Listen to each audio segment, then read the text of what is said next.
காலம் ரொம்ப பொல்லாது அப்படின்னு நீங்கள் உணர்ந்து கொண்டுமா? அதற்கு சில உதாரணம் சொல்கிறேன், நீங்களும் தெரிஞ்சுக்கோங்க. ஒரு ஆண் தன் இளமையில் தன்னை பெரும் பலசாலியாகவும் வீராதி வீரனாகவும் சூராதி சூரனாக நினச்சி திமிரோடு கருவத்தோடு திரிவான். அந்த ஆணைத்தான் காலம் இளமை கிடக்க கிடக்க முதுமையை நெருங்க நெருங்க அவனுடைய வீரத்தையும் அவனுடைய வீரியத்தையும் சுற்றுமுறாக உடச்சு காட்டும். இதை பல பேர் உணர்ந்திருப்பீங்க. ரெண்டாவது, ஒரு பெண் இளமையில் தன்னை பேரழகியாகவும் வசீகரக்காரியாகவும் நினச்சி கருவம் கொண்டு திரிவா. அவளுடைய பேரழகத்தான், அவளுடைய வசீகரத்தை தான் அவள் திருமணம் முடிஞ்சு கொஞ்ச நாள்லே ஒரு குழந்தை பிறந்த உடனே அவள் அழகை அப்பட்டமாக உடைக்கும். அதையும் பல பேர் பார்த்துருக்கலாம். மூணாவது, ஒருத்தனோ அல்லது ஒருத்தியோ பெரும் திறமசாலியாக இருப்பான், தன்னம்பிக்கையாக இருப்பான், இந்த உலகத்தில் வென்றே ஆகணும் என்ற பெரும் போராட்டத்தை தொடர்ந்து நடத்தக்கூடியவனாக இருப்பான்.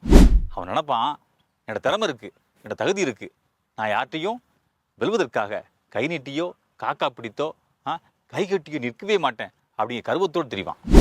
ஆனால் காலம் அவன் முன்னால் தான் ஒரு தகுதியே இல்லாதவனை வெற்றி பெற வச்சு உலகத்தில் அடையாளப்படுத்தி கொண்டாட வச்சுக்கிட்டு இருக்கும். இவனுக்கு தகுதி இருக்கும், இவனை முடக்கி அடக்கி வச்சுக்கிட்டு இருக்கும்.